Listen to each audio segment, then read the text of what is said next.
اس video میں نبی کریم صلی اللہ علیہ وآلہ وسلم کی ایک حیرت انگیز اور ناقابل فراموش معجزے کے بارے میں بیان کیا جا رہا ہے۔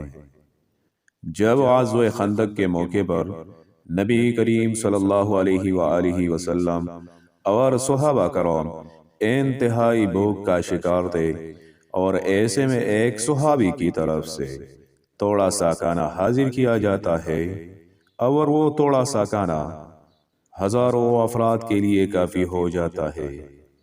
سیرت انفو میں ایک بار پھر سے خوش آمدید۔ السلام علیکم ورحمۃ اللہ وبرکاتہ۔ حضرت جابر رضی اللہ تعالی عنہ فرماتے ہیں، جب ہم لوگ خندق کھود رہے تھے تو ایک سخت پتھر نکل آیا۔ لوگ رسول اللہ صلی اللہ علیہ وآلہ وسلم کی خدمت میں حاضر ہوئے اور عرض کیا، یا رسول اللہ، خندق میں بہت بڑا پتھر نکل آیا ہے۔ حضور صلی اللہ علیہ وآلہ وسلم نے فرمایا، چلو میں خود خندق میں اترتا ہوں۔ حضور کھڑے ہوئے۔ اس وقت آپ کا حال یہ تھا کہ آپ صلی اللہ علیہ وآلہ وسلم کے شکم مبارک سے پتھر بندھے ہوئے تھے، اور ہمارا بھی کچھ ایسا ہی حال تھا۔ ہم نے بھی 3 دنوں سے کچھ کھایا نہیں تھا۔ رسول اللہ صلی اللہ علیہ وآلہ وسلم نے جیسے ہی اس پتھر پر کدال چلایا، پتھر ٹکڑے ٹکڑے ہو گیا۔ فَقُلْتُ هَلْ عِنْدَكِ شَيْئًا فَإِنِّي رَأَيْتُ رَسُولَ اللَّهِ صلی اللہ تعالی علیہ وسلم خَمْسًا شَدِيدًا۔ میں نے عرض کیا، یا رسول اللہ صلی اللہ علیہ وآلہ وسلم، مجھے گھر جانے کی اجازت دیجیے۔ گھر جا کر میں نے اپنی اہلیہ سے کہا، یہ بتاؤ کیا تمہارے پاس کچھ کھانے کے لیے ہے؟ آج میں نے رسول اللہ صلی اللہ علیہ وآلہ وسلم کو ایسی حالت میں دیکھا ہے جو میرے لیے ناقابل برداشت ہے۔ اس نے ایک بوری نکالی جس میں تھوڑے سے جو تھے، اور ہمارے پاس بکری کا ایک بچہ تھا۔ حضرت جابر فرماتے ہیں کہ میں نے بکری کا بچہ ذبح کر دیا اور گوشت کی بوٹی بنا کر ہانڈی میں ڈال دیا۔ میری بیوی نے جو پیسا اور گوشت کی ہانڈی پکنے کے لیے رکھ دیا۔ جب کھانا پکنے کے قریب ہوا اور میں حضور صلی اللہ علیہ وآلہ وسلم کو بلانے کی غرض سے نکلنے لگا تو میری بیوی نے مجھ سے کہا، آپ مجھے رسول اللہ صلی اللہ علیہ وآلہ وسلم اور ان کے اصحاب کے سامنے شرمندہ مت کرنا، یعنی زیادہ آدمیوں کو کھانے کے لیے مت بلا لینا۔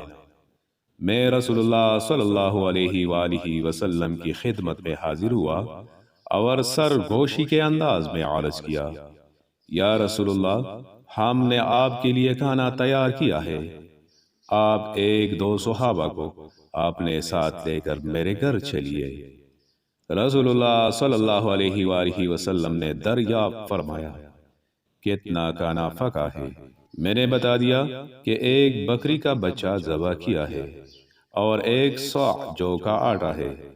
حضور صلی اللہ علیہ وآلہ وسلم نے فرمایا، یہ تو کافی ہے اور بہت اچھا کھانا ہے۔ آپ نے فرمایا، جاؤ اور جا کر اپنی بیوی سے کہہ دو کہ وہ ہانڈی نہ اتارے اور تنور سے روٹیاں نہ نکالے جب تک میں خود نہ آ جاؤں۔ پھر رسول اللہ صلی اللہ علیہ وآلہ وسلم نے بلند آواز سے فرمایا، اے خندق والو، جابر نے تمہارے لیے ضیافت کا اہتمام کیا ہے، لہذا آ جاؤ۔ جابر کے گھر چلے۔ رسول اللہ صلی اللہ علیہ وآلہ وسلم انصار و مہاجرین کے ساتھ تشریف لے آئے۔ آپ لوگوں کے آگے آگے تھے۔ میری بیوی نے گھبرا کر مجھ سے کہا، کیا آپ نے تو میرے ساتھ وہی بات کر دی جس کا مجھے خدشہ تھا؟ میں نے اس سے کہا کہ میں نے حضور صلی اللہ علیہ وآلہ وسلم سے ویسے ہی عرض کیا جیسا کہ تم نے مجھ سے کہا تھا۔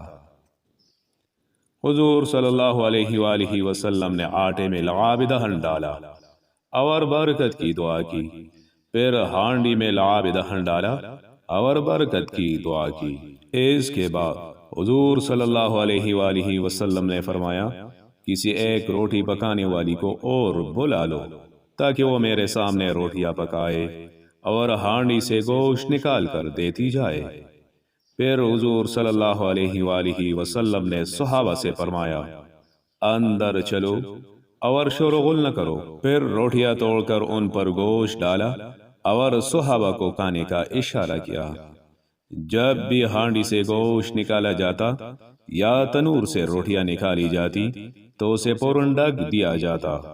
رسول اللہ صلی اللہ علیہ وآلہ وسلم روٹیاں توڑ کر صحابہ کو دیتے رہے اور وہ سب کھانا کھاتے رہے۔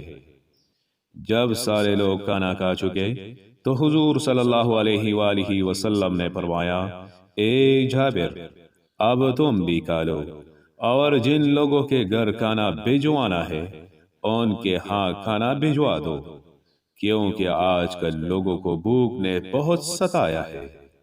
حضرت جابر رضی اللہ تعالی عنہ فرماتے ہیں کہ کھانا کھانے والوں کی تعداد 1000 تھی۔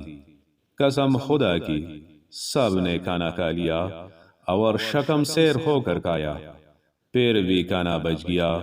ہانڈی میں ابھی تک اتنا گوشت موجود تھا جتنا پکنے کے لیے رکھا گیا تھا، اور ہمارا آٹا بھی اسی مقدار میں موجود تھا کہ روٹی پکانے سے پہلے تھا۔